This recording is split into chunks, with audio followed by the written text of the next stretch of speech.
गर्मी में foundation melt हो जाता है। फाउंडेशन एग्जैक्ट स्किन टोन का लेने के बाद भी ग्रे हो जाता है।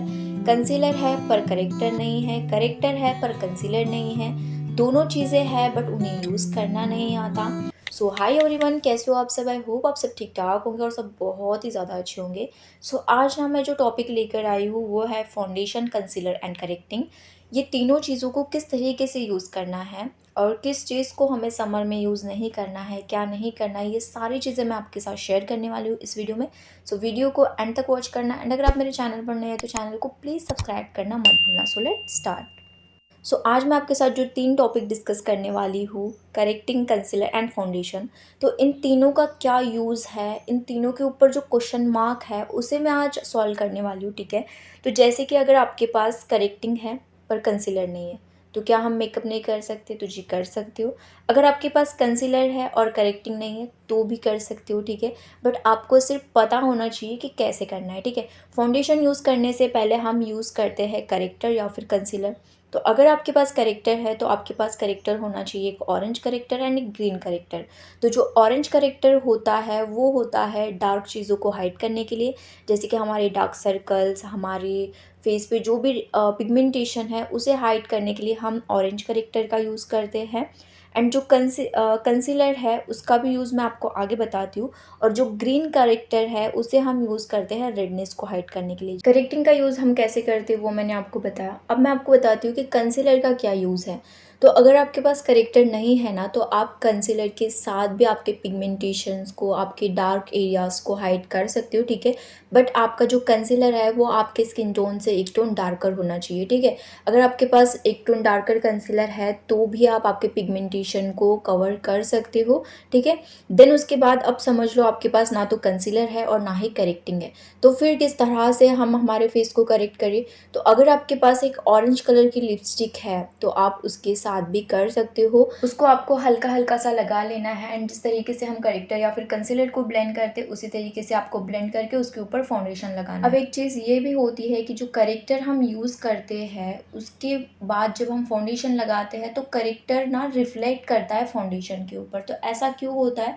तो ये तब होता है जब हम बहुत ज़्यादा करेक्टिंग कर लेते हैं, हद से ज़्यादा जब हम करेक्टिंग कर लेते हैं और फिर फाउंडेशन यूज़ करते हैं तो ऐसा हो जाता है। अब आपने अगर बहुत ज़्यादा करेक्टिंग कर ली है तो उसे आपको इवन टोन करना है, ठीक है। तो उसको आप इवन टोन कैसे कर सकते हो? तो आपको यूज़ करना है उसके ऊपर कंसीलर एंड कंसीलर के साथ अच्छे से ब्लेंड करके देन आपको उसके ऊपर फाउंडेशन लगाना है। तो आपका जो करेक्टर है वो रिफ्लेक्ट नहीं करेगा फाउंडेशन के ऊपर, ठीक है। नेक्स्ट उसके बाद जो एक और सवाल होता है कि फाउंडेशन मतलब सॉरी जो कंसीलर है क्या वो डार्क ही होना चाहिए स्किन टोन से? तो जी हाँ, अगर आप फेयर ले लोगे तो वो नहीं चलेगा, आपके स्किन टोन से डार्कर ही होना चाहिए।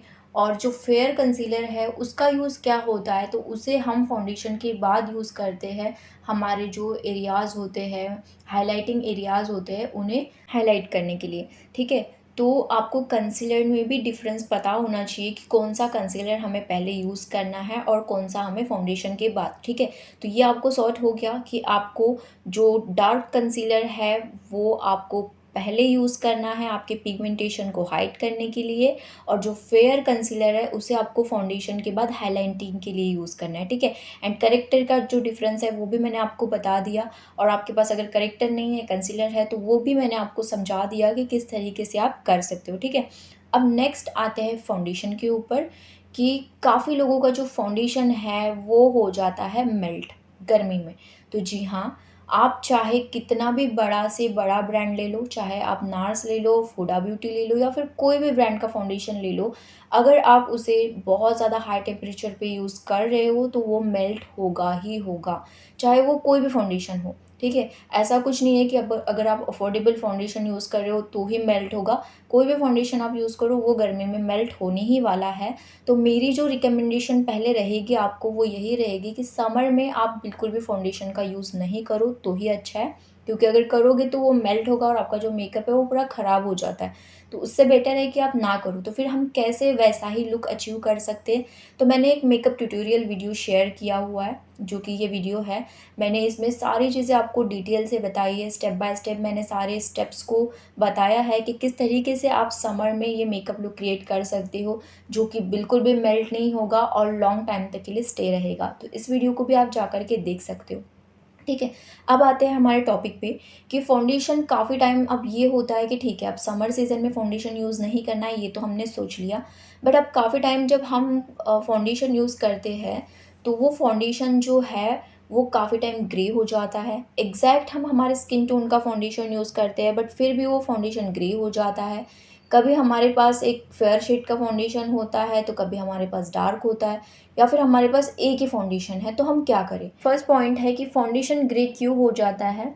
तो मैं आपको यहाँ पर एक चीज़ बताना चाहती हूँ कि आप अगर आपके एग्जैक्ट स्किन टोन का फाउंडेशन यूज़ कर रहे हो, या फिर आप आपके स्किन टोन से फेयर फाउंडेशन यूज़ कर रहे हो, या फिर डार्कर यूज़ कर रहे हो, तो भी आपका जो फाउंडेशन है वो ग्रे होता है।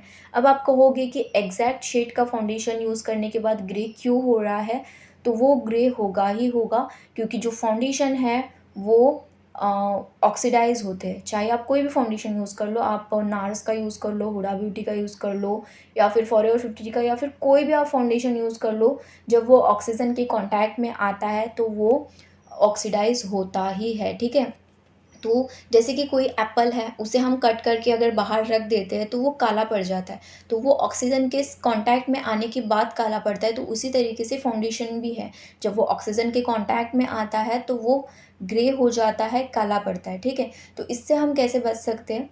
तो आपको क्या करना है ना, आपके पास 2 शेड्स के फाउंडेशन होने चाहिए। यहाँ पर आप देख सकते हो कि मेरे पास 2 शेड के फाउंडेशन है, एक फेयर और एक थोड़ा-सा डार्कर है, ठीक है? तो आपके पास इस तरह के 2 फाउंडेशन के शेड होने चाहिए।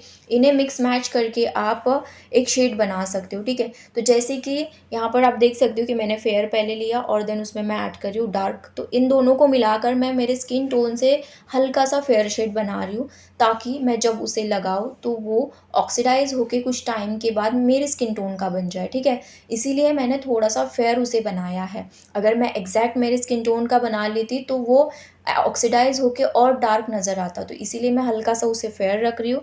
अब उसके बाद ये होता है कि काफ़ी लोगों के पास सिर्फ़ एक ही फाउंडेशन होता है, या तो फेयर या तो डार्क, ठीक है? अब उसे हम कैसे यूज़ करें? तो अगर आपके पास फेयर फाउंडेशन है तो पहले उसका यूज़ मैं आपको बता देती हूँ। तो उसे आप कैसे यूज़ कर सकते हो? तो आपके पास जो डार्क कलर का कंसीलर है ना, वो उसमें आप मिला कर के आप उसे एक शेड का बना सकते हो, ठीक है? आपके स्किन टोन से हल्का-सा अ, फेयर आप उसे बना सकती हो, और उसी तरीके से आप एक डार्क फाउंडेशन को भी बना सकते हो, बट आपको उसमें एक फेयर शेड का कंसीलर ऐड करना पड़ेगा और उसे भी आप बना सकते हो, ठीक है? तो इन तीनों चीज़ें आपकी शायद क्लियर हो गई हो आई थिंक अब। इस तरीके से आप फाउंडेशन का यूज़ कर सकते हो। आपके पास कोई भी फाउंडेशन हो, चाहे आपके पास 2 शेड है, 1 शेड है, या फिर कैसा भी फाउंडेशन हो, इस तरीके से आप उसे यूज़ करके यूज़ में ला सकते हो, ठीक है? अगर आपके पास कोई फाउंडेशन नहीं है, तो फिर आप कंसीलर के साथ भी बहुत अच्छा मेकअप लुक क्रिएट कर सकते हो, मैंने उस वीडियो में आपको बताया है। एंड नेक्स्ट उसके बाद मतलब ना एक होता है कि कॉम्पैक्ट कैसे यूज़ करना है। तो मैं आपको एक कहूँगी कि जब आप फाउंडेशन लगा लेते हो ना, तो आपको कॉम्पैक्ट के साथ सिर्फ मेकअप को सेट करना होता है, ना कि कॉम्पैक्ट की पूरी परत आपको आपके फेस पे लगानी होती है। अगर आप कॉम्पैक्ट यूज़ कर रहे हो ना, तो आपको लूज़ पाउडर का यूज़ नहीं करना है, और अगर आप लूज़ पाउडर यूज़ कर रहे हो तो फिर आपको कॉम्पैक्ट का यूज़ नहीं करना है, ठीक है? तो इन दोनों में से कोई भी एक चीज़ करो, और उन दोनों की क्वांटिटी जो है वो बहुत मिनिमल से लगाओ, सिर्फ आपको सेट करना है उसे। तो मैंने जो ये 3 टॉपिक लिए, फाउंडेशन, कंसीलर एंड करेक्टिंग, तो आई होप कि आपको थोड़े बहुत क्लियर आउट हो गए हो। अब आपको सच बताऊँ तो मुझे नहीं पता कि आपके माइंड में और क्या क्वेश्चन है, तो आप मुझे कमेंट कर सकते हो। मैं कमेंट के थ्रू आपको अगर समझा पाई तो मैं समझाऊँगी, अगर नहीं समझा पाई तो मैं स्पेशली वीडियो बनाकर आपको वो चीज़ समझाऊँगी, बट आपको ज़रूर समझाऊँगी, ठीक है? तो आपको कोई भी सवाल हो तो आप मुझे पूछ सकते हो, क्योंकि मैं उतना ही क्लियर कर सकती हूँ जितना मुझे आइडिया है, कि मुझे ऐसा जितना टॉपिक क्लियर करने की ज़रूरत लगी उतना ही मैंने क्लियर किया है। आपके दिमाग में और भी सवाल हो सकते हैं तो आप मुझे पूछ सकते हो, ठीक है? सो आई होप कि आपको ये वीडियो थोड़ी बहुत हेल्पफुल लगी हो। वीडियो अच्छी लगी हो तो वीडियो को लाइक, कमेंट, शेयर, एंड अगर आप मेरे चैनल पर नए हैं तो चैनल को प्लीज़ सब्सक्राइब करना मत भूलना। मिलते हैं नेक्स्ट वीडियो में, तब तक के लिए ध्यान रखिए अपना एंड अपने फैमिली का। Bye, take care.